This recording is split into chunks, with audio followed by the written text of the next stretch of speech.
First and foremost, the thing that I want to focus on is what all three specs are going to be changing to make sure that they are maximizing their DPS this raid tier. In terms of maximizing DPS, the main thing that every spec can do right now and should do right now is change whatever their secondary profession outside of engineering is to blacksmithing.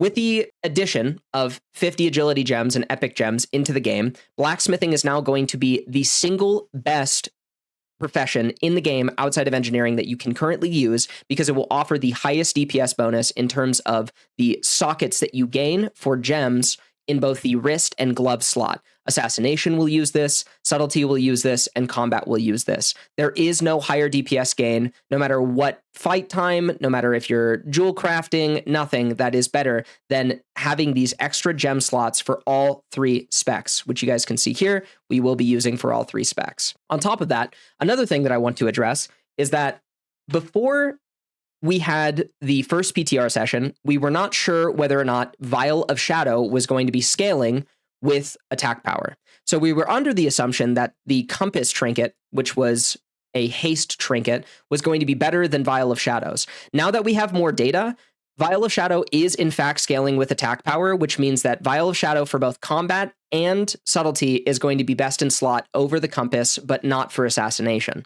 What this means for Subtlety enjoyers is that rather than using one single trinket for their mastery set, you now get to use two trinkets for your mastery set, but we'll talk more about that later. Starting off with Assassination, the main thing that I want to note is that the only big thing that really changes between last raid tier and this raid tier is that we have legendary daggers. In terms of what spec benefits the most from the legendary daggers, it's going to be Assassination. Between Combat and Subtlety, I think they both benefited between 5 and 6k from the legendary daggers, where Assassination came in at a whopping 7k DPS increase from the legendary daggers. Otherwise, from this spec is just, again, outside of legendary gems, going to be extremely straightforward. For our 4-set bonus, we're going to be using everything but the shoulders, because the shoulders have a very high mastery value for us, and also double sockets. Outside of this, the only big noticeable changes that you're going to have to worry about between different fight timers is that anything over 5 minutes, in the same way that we had during tier 11, you will be swapping from Compass to Vial of Shadow, because under a 5-minute rule, Vial of Shadow is actually a DPS increase over Compass.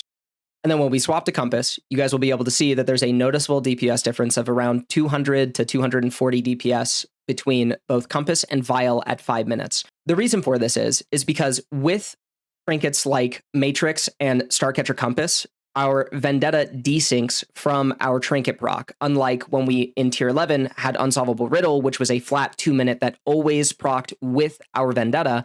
These will be unlikely to line up between a 3 to 5 minute fight, meaning that generally speaking, whenever you have a trinket like Vial of Shadows or a static trinket like Wrath of Unchaining, you will always have some sort of benefit during your Vendetta, where this will be popping off track with your Vendettas. Moving on to Combat, we're going to have the exact same gear setup as Assassination. So for any of you people who are trying to run multi-spec and don't want to play a spec like Subtlety, which actually has a whole lot going on, I think the majority of this video will be about Subtlety, you will have a direct one-to-one transfer outside of the trinket, which doesn't require any reforging for your gear, as well as not having to swap your enchant from Landslide to Hurricane every single time you swap specs.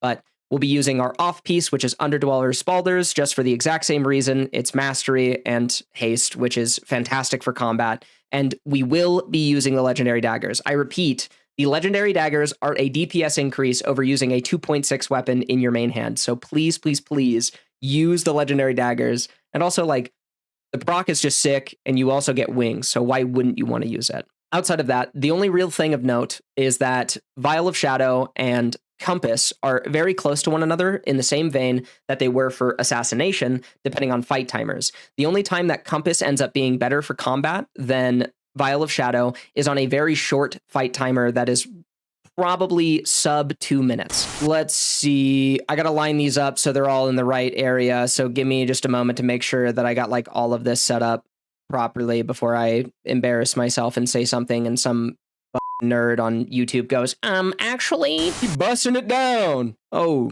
shorty got a big old booty. What the hell? All right. And finally, onto the spec that's going to take up the majority of this video.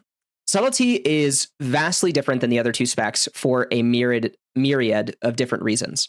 First, and the primary reason is going to be that not only are we not using 4-set, but we are going to be using our 2-set from tier 12 because the crit damage that we get from fire over time with the tier 12 2-set is a massive DPS increase for Subtlety, where the 4-set for tier 13 just doesn't end up actually giving us much juice because it's only a 2-second increase on Shadow Dance, which basically equates to one single extra ambush on average, or maybe an evis, depending on where you are in your Shadow Dance, and doesn't really actually equate to that much DPS for us, and neither do the raw stats over this very, very big 2-set bonus for us. So Subtlety will be using a 2-set bonus that is intermingled between both tier 13 and tier 12.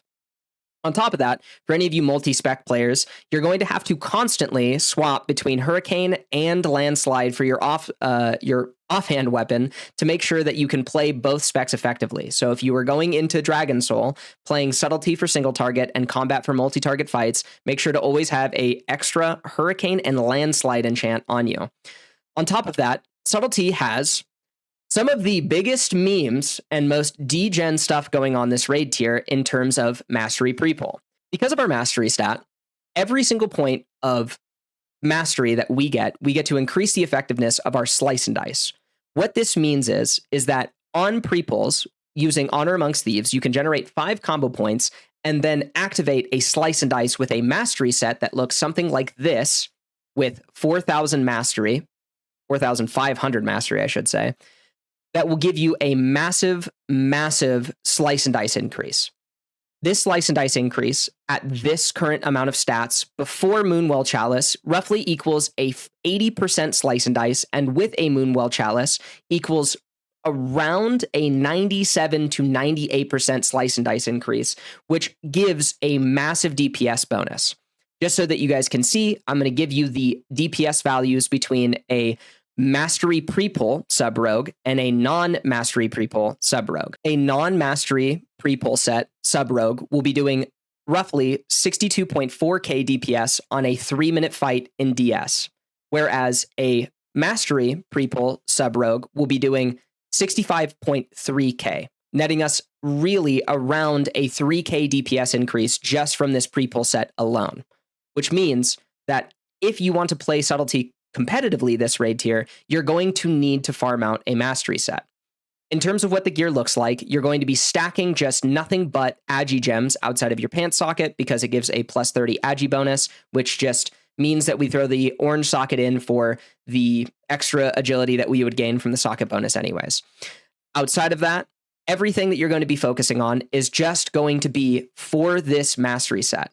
This is going to be the BiS mastery set using a Strength and Mastery enchant, using a crystallized Firestone neck piece from Firelands, using 2-set Slayers with both shoulders with a Mastery enchant and bracers, a Mastery cloak, tier 13 chest with 3 Mastery gems, Hand of Morchok, Dragon Fire Orb, both with Mastery gems, Extreme Impact Hole Puncher with a Mastery gem, a Gloves of Dissolving Smoke with Mastery enchant and 2 Mastery gems because of the socket bonus that we gain from blacksmithing, 3 Mastery gems on a Girdle of the Grotesque, Blade Shadow leggings with 3 Mastery gems, Roofstop grip toes with 2 Mastery gems. I think you guys get the point. And then on top of that, you're going to be using Fire of the Deep, which is just a 397 trinket that I'm pretty sure that you get from Valor. I can't remember off the top of my head, and Moonwell Chalice.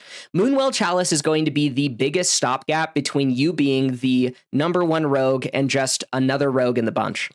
Moonwell Chalice comes from Molten Front, and the way that you do get Moonwell Chalice is by farming out 150 Marks of the World tree doing the Molten Front dailies, which takes roughly 20 to 30 days or something like that. This is a massive, massive bonus that you're going to be getting to your mastery, which is 1,700 for 20 seconds on the start of the pull.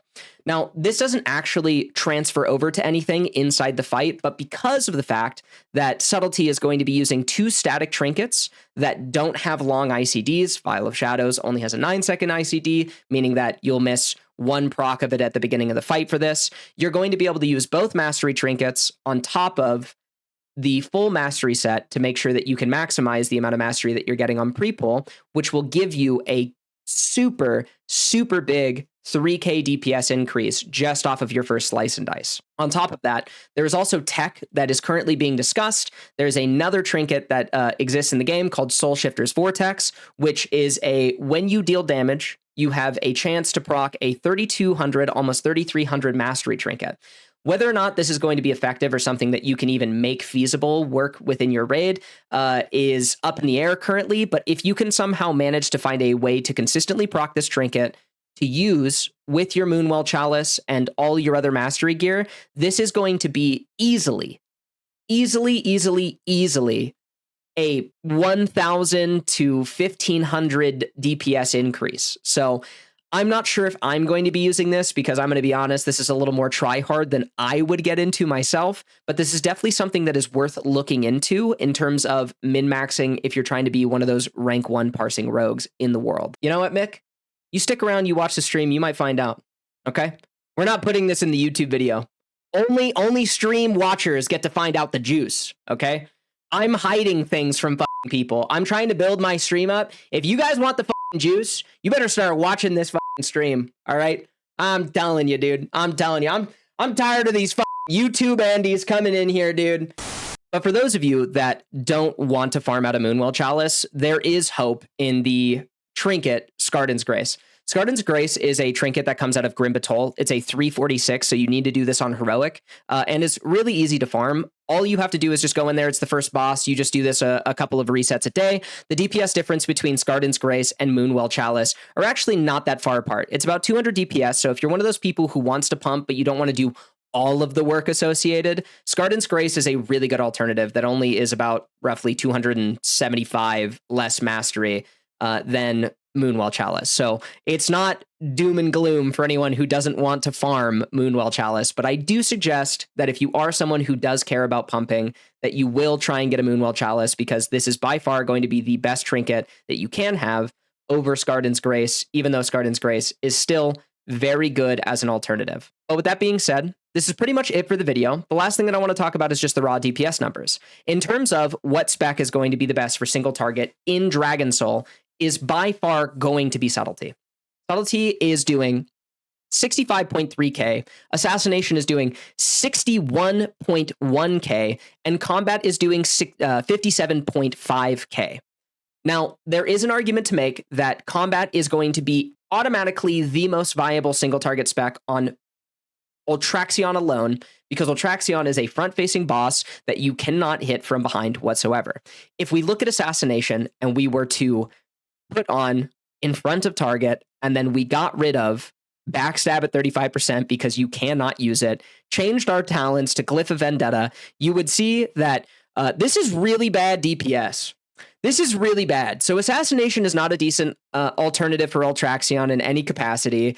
Subtlety is completely nullified because our main rotation is using ambush and backstab, as well as needing to be able to be behind the target to shadow dance. You also don't get the shadow step, meaning that this spec just totally sucks on that fight. And Combat is going to be good for not only Ultraxion, but also for Gunship, for Madness of Deathwing, which is the last encounter in the raid, and as well as certain strats for Warlord Zanaz. So make sure that if you guys are trying to be a multifaceted rogue this expansion, and you are playing multiple specs and not purposefully griefing your raid by being one of those really annoying dudes that no one likes to bring, but they have to because you're the legendary dagger rogue now. I'm just kidding. If you want to play Subtlety on Ultraxion and only spam Hemorrhage, you should do it. You should do it. They need you. They need you. You have the legendary. You are their master now. Anyways, you should be playing Combat because Combat is fantastic on multiple fights inside the raid. So definitely check out the BiS list that we're going to have in my Discord for any of you guys who are new to the channel. The Discord link is going to be in the description below. If you guys like the video, please remember to like, comment, and subscribe, and I'll be seeing you very soon. And also, on top of that, for any of you guys that don't watch my stream, make sure you guys come watch my stream, because even though this is the BiS list and I have the BiS list all associated and listed inside my Discord, there's a lot of content that you guys will not have access to because I really just don't have time to make YouTube videos all the time. And I drop some mega DPS juice for every single boss in Dragon Soul, as well as every single boss in Firelands, as well as secret tech that I'm not willing to give out to anybody except for my precious Twitch viewers because I love them so much. You guys should definitely come watch me on Twitch. And also I'm poor and I really need the viewership.